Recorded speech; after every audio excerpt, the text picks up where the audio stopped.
अंकुश TV 18 news मध्ये आपले स्वागत आहे. Let's see breaking news.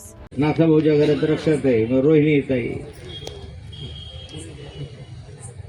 नाथा भाऊ घराण्याशी राबवता असा आक्षेप नेहमी माझ्यावर त्यांनी केला. बरं झालं, आता एक 4 दिवसापासून त्याचे थोबाडे बंद होऊन गेले.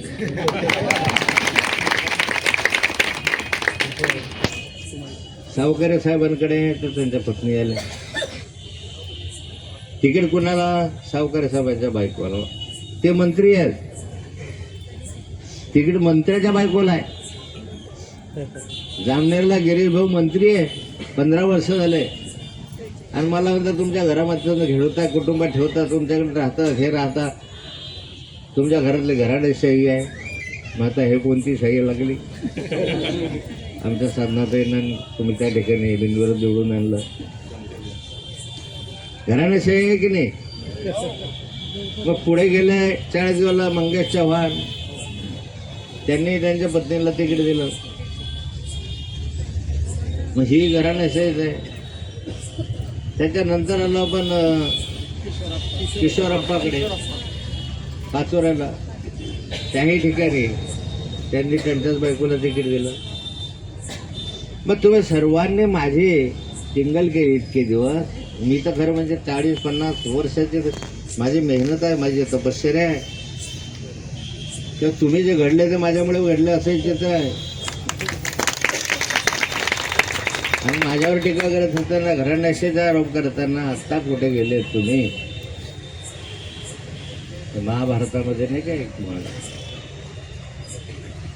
तेव्हा कुठे गेला होता राधा सुता तुझा धर्म, कर्णाला म्हणतात ना. त्याचं चाक फसलं असताना तो म्हणतो हिने अदिती आहे, अत्याचार आहे, हे आहे, ते आहे. त्यावेळेस त्याला आठवण देतात, तेव्हा कुठे गेला होता राधा सुता तुझा धर्म. आता नाथाभाऊला म्हणत होते, मग आत्ता कशाला गेलाय? मग नाथाबरोबर दुसरे कार्यकर्ते, मग आता दुसरे कार्यकर्त्यांनी का? किती कार्यकर्ते लाईनमध्ये होते? पिंटू कोठार,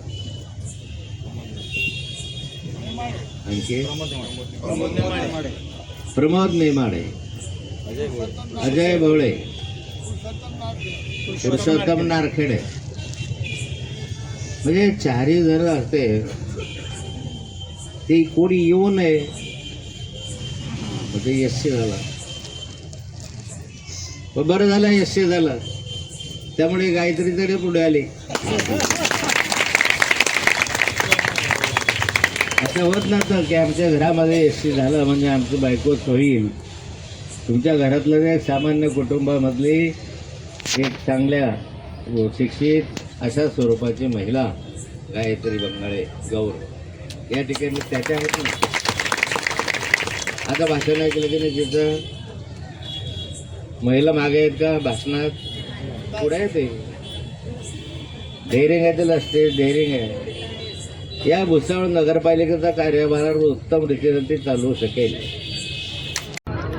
नाही, भाजपला भीती वगैरे वाटते असं मला म्हणता येणार नाही. कारण ज्या त्या पक्षाचा उमेदवार निवडून येण्यासाठी त्या पक्षाचे नेते हे सातत्यानं प्रयत्न करत असतात. आणि त्यामुळे त्यांनी येणं म्हणजे याच्यामध्ये मला फारसं आश्चर्य वाटत नाही. जामनेरातला जो विजय झाला आहे त्याच्यात आता खोडपेंची आता लेटेस्ट प्रतिक्रिया आहे की दगडशाही आधी प्रलोभन दाबून हा विजय झालेला आहे. आपण याच्याकडे कसं बघतो? जामनेरला जो विजय झाला आहे आणि तो विजय कशा रीतीनं झालेला आहे, त्या रीतीनं कशा रीतीनं माघारी घेण्यात आल्या, हे चित्र तुम्ही व्हिडिओद्वारे पाहिलेलं आहे. मला वाटतं हे स्पष्ट संकेत देत आहेत की तिथली जी निवडणूक आहे ती निर्भेळ अशा याने झालेली नाही. त्या ठिकाणी एक व्हिज्युअल पाहिलं म्हणून त्या व्हिज्युअलवरून अंदाज येतो की निवडणूक कशा रीतीनं पार पाडली. हो, तिथे दडपशाही चाललेली आहे असा ट्विट आपले रोहित पवार यांनी केलं होतं की जामनेर शहरामध्ये. नाही, त्यांनी ते जामनेर शहरामध्ये अलीकडे तो फॉर्म विड्रॉलच्या दिवशी जसं कॉलर पकडून त्याला ढकलं तिथपर्यंत नेलं, यावरून रोहित पवारांनी ती प्रतिक्रिया दिलेली आहे.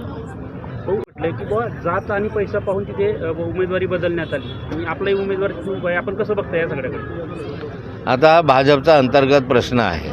त्याचं जात आणि कशामुळे उमेदवारी बदलली मला माहिती नाही. परंतु त्या ठिकाणी मला जरा वाईट वाटलं, खेद वाटतो आणि मला सुनील काळेंची कीव करावीशी वाटते. त्यांचा जुना कार्यकर्ता आहे. मीच त्याला पुढे आणलेलं होतं, मीच त्याला नोकरीलाही लावलेलं होतं, मीच त्या कालखंडामध्ये बरेचसे कामं त्याला मार्गी लागलं. अशा प्रामाणिक कार्यकर्त्याचे हे हाल होत आहे की गल्लोगल्ली हंडा घेऊन फिरावं लागतं, गल्लोगल्ली आक्रोश करावा लागतो. याचं मला दुःख वाटतं. मग दुसरा प्रश्न असा आहे की बावनकुळे यांनी एका प्रचार सभेमध्ये सांगितलं कार्यकर्त्यांना की आमची लाडकी बहीण उन्हामध्ये बसत आहे, थोडा मंडप जास्त लावा, निवडणूक आयोगाला हिशोब देण्यासाठी आम्ही बसले, असं त्यांनी वक्तव्य केलं बावनकुळे. याच्यावरून हे लक्षात येतं की निवडणूक आयोगावर किती मोठा दबाव असेल. कारण अशा स्वरूपाचे बावनकुळे साहेब ज्या ठिकाणी वक्तव्य करतात त्याचा अर्थ असा आहे की तुम कुछ भी करो, आम्ही तुमच्या पाठीशी आहोत. या संदर्भातली स्टेटमेंट अजित पवारांनी दिलं आहे की मी निधी देईल बुवा, पण त्यासाठी तुम्हाला मतं द्यावी लागतील. मी निधी देईल पण त्यासाठी तुम्हाला मतं द्यावं लागतील. राष्ट्रवादी घड्याळवरून आमचे उमेदवार निवडून आला तर मी तुम्हाला विकासासाठी निधी देऊ, असं माननीय अजित पवारांनी जे वक्तव्य केलं ते अत्यंत दुर्दैव आहे. निधी हा काही तुमचा घरचा इथे नाही, काही ती आपली वडिलोपार्जित इस्टेट नाही आहे, जनतेचा पैसा आहे, तो समान तत्त्वानं वाटप करावं असं तुम्ही शपथ घेतलेली आहे आणि त्यामुळे कुणाशी भेदभाव करणार नाही असं त्या शपथेमध्ये तुम्ही म्हटलेलं आहे. त्यामुळे मला मतं दिले तरच मी निधी येईल हे वक्तव्य चुकीचं आहे. मग दुसरा बारामतीमध्ये शरद पवार आणि आपला अजित पवार यांची युतीमध्ये 8 नगरसेवक निवडून आले बिनविरोध. आणि आता